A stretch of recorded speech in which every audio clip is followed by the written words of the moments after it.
আসসালামু আলাইকুম, আপনাদেরকে স্বাদ বাড়িতে স্বাগতম।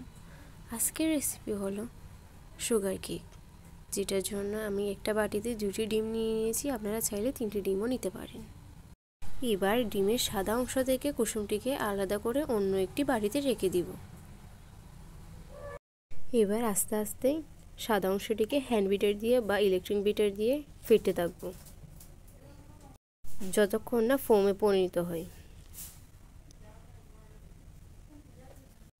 এভাবে করতে করতে আস্তে আস্তে ফোমে পরিবর্তন হবে। এবার এটির মধ্যে 1 কাপ চিনি নিয়ে অল্প অল্প করে মিক্স করতে থাকব, একেবারে দিয়ে দিব না।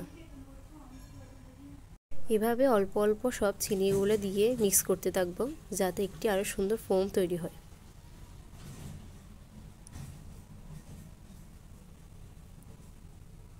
ব্যাটারটি তৈরি হওয়ার সময় খেয়াল রাখতে হবে যাতে চিনিটি ভালোভাবে গলে যায়।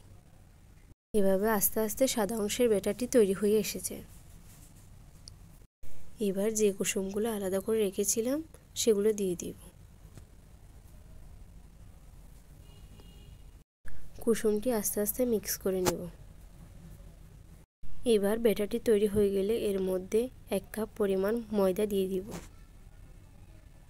এবার ভালোভাবে ময়দা মিক্স করে নেব। 1 চিমটি পরিমাণ বেকিং পাউডার দিয়ে ভালোভাবে মিক্স করে নেব। এটা খেয়াল রাখতে হবে যে বেকিং পাউডার বেশি দেওয়া যাবে না, নয়তো কেকটি শক্ত হয়ে যেতে পারে। এবার একটি টিফিন বক্সে হালকা করে তেল লাগিয়ে নিব। বক্সের মাপ অনুযায়ী কাগজ কেটে বসিয়ে দিব। এর মধ্যে তেল ব্রাশ করে দিব এবং যে ব্যাটারটি তৈরি করেছিলাম সেটা আস্তে আস্তে এখানে দিয়ে দিব। ব্যাটারটি দেখতে কিছুটা এরকম হবে।